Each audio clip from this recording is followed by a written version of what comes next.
Welcome to Season 2 of EdLab, a podcast of the University of Virginia School of Education and Human Development. I'm your host, Audrey Breen. Just a word about today's episode. It does include conversations about intimate partner violence and adolescent dating abuse. Being able to talk about these things openly and transparently with other parents, with youth, is the only way that we'll be able to. It won't be a secret anymore, and people won't be suffering in silence. Yeah. I am very eager to share this incredibly important conversation with you today. Adolescent dating abuse is a topic that, while maybe not entirely taboo, is a difficult one for many parents and other caregivers to discuss. And yet, far more adolescents are experiencing physical dating violence than you might think. For Katrina Debnam, our guest today, this topic is personal. Several years ago, she lost a friend to intimate partner violence. Now, as an associate professor at the UVA School of Education and Human Development, she's focusing on preventing abuse in adolescent dating relationships well before it happens. In addition to sharing about her current research, in our conversation today, Katrina will share some tips for parents and caregivers for how to have these conversations. And I'll link in the show notes some resources that she recommends. Katrina Debnam is an associate professor in our Education Leadership, Foundations, and Policy Department and conducts research here at YouthNext, our UVA Center to promote effective youth development. She has a background in public health and shares a joint appointment at the UVA School of Nursing. Katrina, this is a very busy time. It's the beginning of the semester, so especially thank you so much for taking some time to speak with us today. My pleasure. So I would love to get us started with just hearing a little bit about your background. Like, how did you get here? Sure. So I grew up in Baltimore, Maryland, not too far from here, and I went to a historically Black university named Morgan State University. Yeah. And so I majored in psychology there. And at the time, psychology was one of those majors where they warned us that you probably needed to go to graduate school in order to do work in that area. Right. And so I wasn't, my first couple of years in college, I wasn't particularly concerned about that. But during, I think, my sophomore year, I saw a flyer posted for a program called Career Opportunities in Research. And I applied to the program, not really knowing what it was, but soon found out it was kind of a pathways program for teaching students about research. And it was sponsored by NIH, so the National Institutes of Health. And so the program taught us all about how to run our own research projects and the importance of research for psychology and social work and other fields. And one of the requirements of the program was that we do some kind of research internship. And so I talked to some of my professors at Morgan, and they introduced me to this particular program, the summer research program at University of North Carolina at Chapel Hill. Oh, yeah. And so I applied, I got in, found out that was another pathway program for students of color, minority students who are underrepresented in research. And during that program, I learned about public health.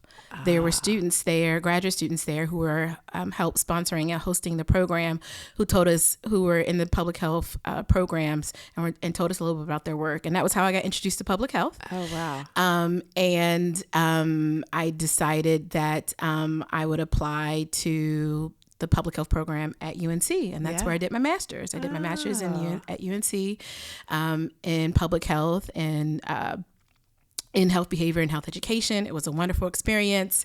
And then after that, I started working and doing research here in Maryland at Johns Hopkins. And after several years of working at Johns Hopkins doing research, one of my mentors there, who is faculty here now, encouraged me to go back and get my PhD. And so I did, and I applied to a few different programs, got into the University of Maryland at College Park, and did my PhD and public health and behavioral and community health. And so that's how I got to public health. Yeah. Maybe not how I got to it. And so after that, I got my PhD in public health. I was working as a faculty member at Johns Hopkins, and an opportunity presented itself to think about what would a position or tenure track position at UVA look like. Yeah. And so that is how I got here. You are here.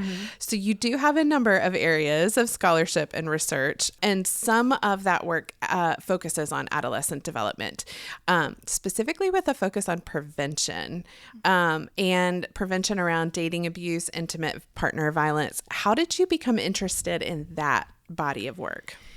Yeah, I was, as I mentioned, I was working on my PhD at University of Maryland at College Park, and I became involved with a faculty member there who was doing research on religiosity and spirituality. That was my interest area when I started my PhD program. But she was looking at the role of religion and spirituality in adolescent dating relationships. Interesting. Yes. And so that led me to thinking about the role of religion and spirituality and dating abuse, right? Yeah. I come from a religious Christian background, and so I was really interested in the spirituality and religious kind of perspective of it. But I'd also had experiences where I actually had a friend of mine who was killed by a partner in 2005 by an ex-partner, and so I think that was some kind of subconsciously influencing me. Sure. And thinking about how this might be related to that. And so, there's ways that I think sometimes we don't realize until we're a little bit older how all these kind of childhood experiences and all them come together to have an impact on you. And so I think that was kind of those few different areas, things or experiences were influencing kind of my pathway into dating abuse research. Wow. Before we get into some of the details around your research, could you just sort of paint a picture for us about what romantic life in adolescence is, what it looks like? Sure. So, adolescence is a wonderful time. It's, I think most of us look back fondly on our adolescent days. And so when I'm talking about adolescence, adolescence can start as early as, 11, 12. And then, it can go up to almost, 25, 30, depending on who you ask. And so it's a time of wonderful exploration and identity development and learning about who you want to be as a person. Yeah. And a lot of times adolescents do this through their friendship groups, right? They're leaving sometimes the nest of their family a little bit, right? And are trying to learn more about who they are in comparison or relative to other people around them. And so they're engaging in friendships. They're getting to know people, getting to figure out what they're attracted to, what they're not attracted to. And so dating during adolescence is really important for the development of adolescence. It's not something that I think we should be too scared of. It's something that is a natural thing that happens. It's how it helps us develop and understand who we are. And so, and it can be a wonderful thing. It can help you learn about communication and conflict resolution and trust and respect. And, not just with your friends, but with someone that you want to be intimate with.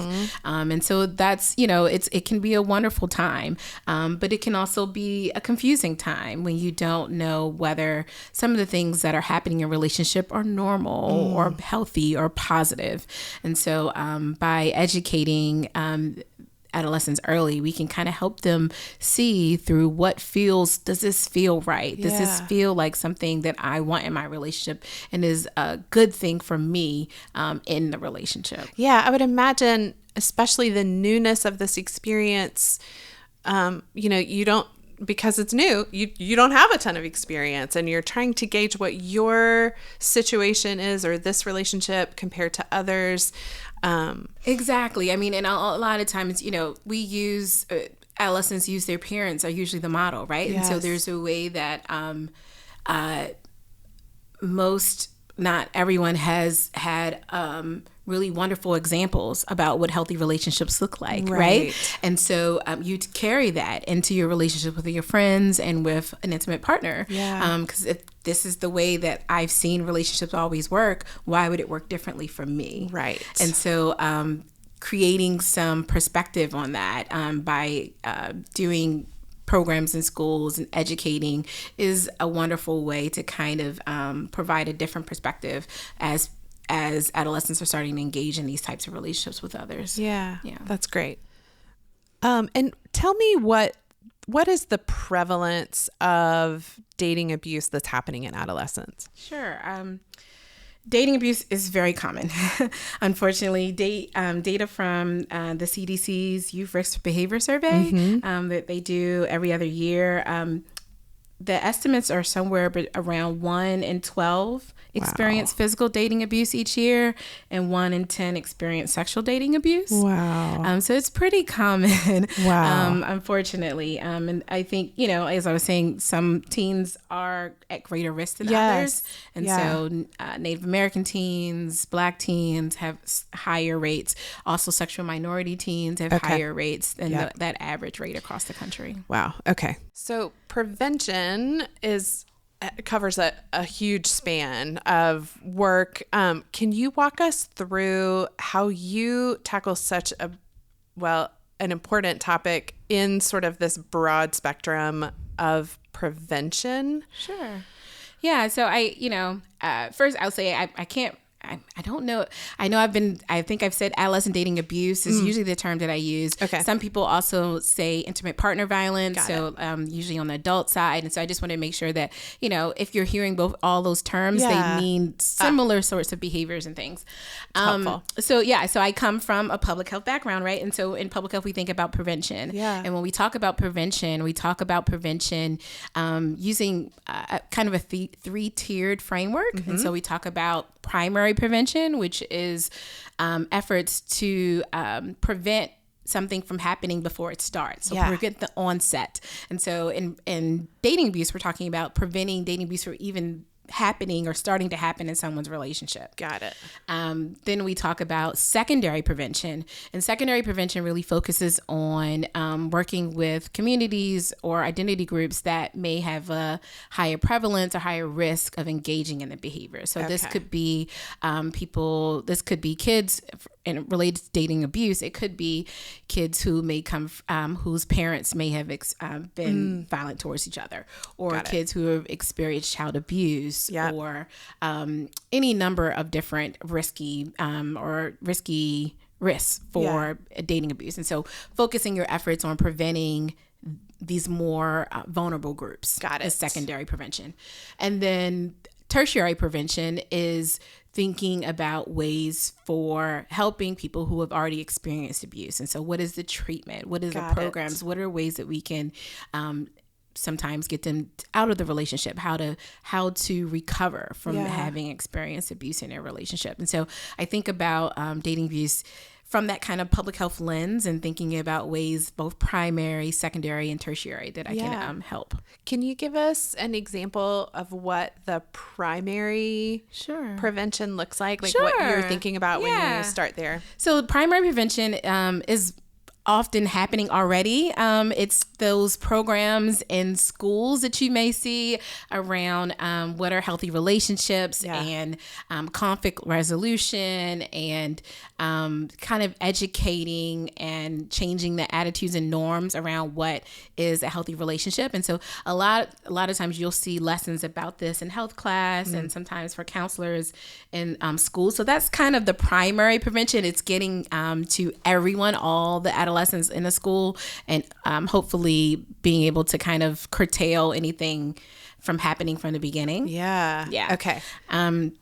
And then secondary would be targeted programs. Targeted programs for certain identity groups. So sometimes we have groups for, they have groups or counseling for kids that have experienced child abuse. We have there are certain identity groups or racial groups that have a higher prevalence of dating abuse. And so we may have targeted programs for Black adolescents or Native American adolescents who report having higher incidence of being involved in dating abuse. And then tertiary programs are programs that, like I said, target after abuses happen. And so a lot of times they include counseling, social work services, sometimes even the criminal justice system to help help people recover from what's occurred. Yeah. I know we have talked about making sure we have a clear picture of what healthy dating relationships look like and how that is an important part of that sort of prevention work. Can you talk about your research on helping to clarify what that is and what that looks like?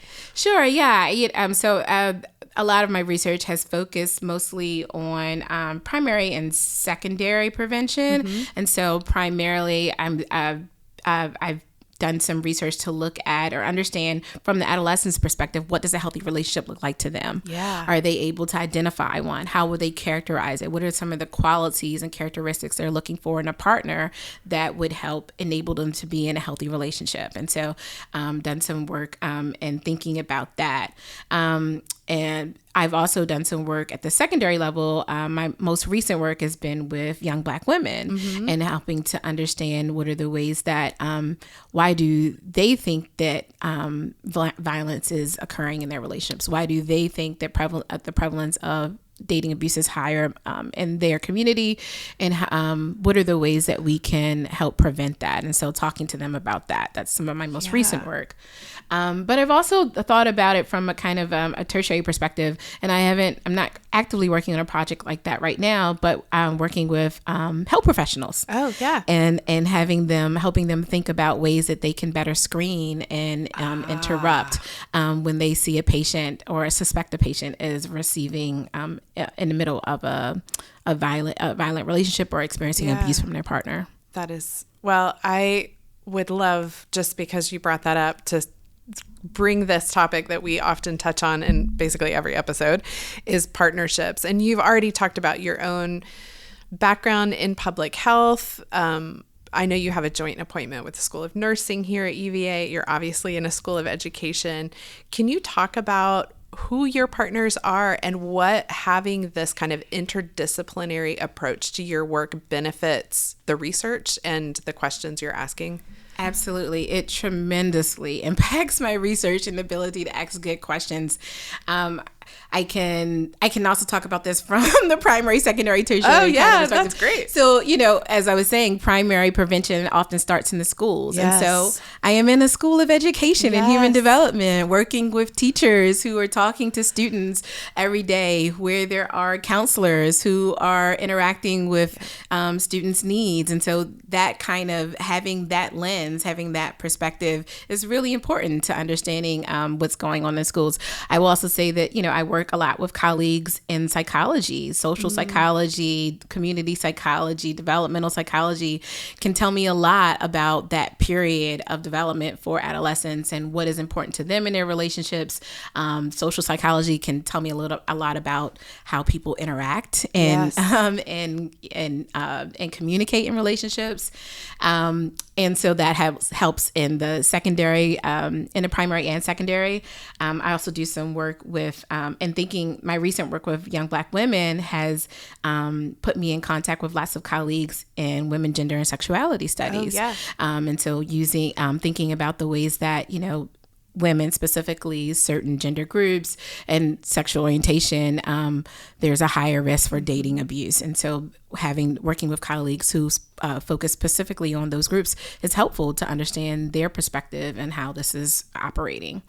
And then, of course, nursing, right? The health professionals who are usually a lot of times are on the front lines of defense when adolescents and and adults come into the hospital with injuries, right? A lot of the work in intimate partner violence comes out of nursing, because women were coming into the hospital displaying injuries from their partners, and nurses were there to kind of help and support them. So yeah, it's lots of different. It has to be interdisciplinary. And then I will also say that there for people who have experienced abuse, a lot of times they need wraparound services. They need services, not just medical help, but they may need social work help. They may need help. Right. They may need help from a lawyer. Right. They may need help. Sure. Having different perspectives on how this particular topic touches on a myriad of different areas. One last question that I ask at the end of every episode is, if we were having this conversation 10 years from now, what would you hope to know then that you don't know now? That is a great question. I think fundamentally, I am interested in the development and knowing more about how to develop interventions and programs that successfully prevent dating abuse. Mm-hmm. And I think we have focused a lot thus far in research on interpersonal kind of, so one-on-one or couples. But I think I know that a lot of the things that are happening in relationships are affected and influenced by lots of structures and systems. Mm-hmm. And so what are the ways that we can, as a society, as a country, as a community, create environments or create the desire for healthy relationships? I hope that we are able to create programs and interventions that prevent people from needing or feeling like they need to use power and control and abuse in their relationships. Yeah. And so I think we have a long way to go with that. We don't have great programs yet or interventions yet that help prevent perpetration of abuse. Interesting. I think there's a way that my work is mostly focused on victims and victimology and trying to prevent that. Yes. But there's a way that there's a reason why people use power, control, and abuse and violence in relationships.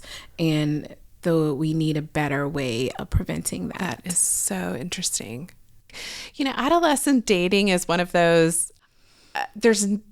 it's not quite taboo, but it is a difficult topic to talk about. I think just having this conversation, I'm so grateful for it. So we can, just begin to sort of develop some normalcy around this topic, and that this is something that we begin to talk about and continue to talk about. Mm-hmm. That would be another great goal for 10 years from now, that it's not a taboo topic. Yeah. And that we can have open conversations about it. If you, either for adolescents or for the adults around adolescence, how do you see this topic being discussed or approached now? And then how do you wish it were? Yeah. It's funny. I've had this conversation with some friends lately, and I do feel, I'm really passionate about my work, and I'm not afraid to talk about it. But there is a way that when I bring it up in certain conversations, it's not a topic that people want to think about. They don't want to imagine that their little baby girl or little boy is engaging in a relationship that is unhealthy and that will hurt them in the long term. And so I think that we can't act as if it's not occurring, right? Being able to talk about these things openly and transparently with other parents, with youth, is the only way that we'll be able to, it won't be a secret anymore, and people won't be suffering in silence. Yeah. For those who are interested in having these conversations with their teens about adolescent dating violence, do you have any tips or resources for how to even begin talking? Sure. Yeah. I think it's challenging to plunge right into a conversation about dating abuse when you have a teenager, right? Totally. I will say that a lot of these, it's best, if possible, to start some of these conversations as early as possible, right? The first relationships that your child sees are yours, right, as a parent, right? They see how you interact with your partner or partners, and so modeling some of this is the first step to being able to have conversations about it later when they're ready to engage in relationships. So some of it is, be careful about the types of healthy and unhealthy things that your kids are seeing within your own relationships. Yeah. I think a lot of the things that I talk to parents about is listening. Listening without judgment is usually the first step in being able to have a conversation about these kind of sensitive topics with your child. And so they have to know that, that you are going to be able to be a safe space for them to talk about challenges they may have or questions they may have or issues that may be coming up. I also talk to parents about the ways that their children are engaging in friendships. Oh. Friendships are usually the first place that they also get to practice these things. Yeah. So creating boundaries in their friendships. What are the ways that, they can tell a friend no and mean it? What are the ways that they model consent with their friends? And so setting up these boundaries within those relationships are usually the first step. And so eventually when they start engaging in romantic relationships, you want to check in with them, let them talk, listen to them without judgment about what's happening in a relationship. And if they feel like you're listening to them and not, trying to tell them what they have to do all the time, they may be more willing to talk to you when there are problems that are coming up. I think I mentioned that there are lots of programs in schools that talk about healthy relationship characteristics, but talking to them about that, and not and in a non-judgmental way, and modeling these things are probably some of the basic tips that I have for parents. That's awesome. Awesome. Well, thank you so much for your time. I know I said that it is the beginning of the semester, but I really do. I'm so glad we could have this conversation and can share your important work. My pleasure. Thank you for having me.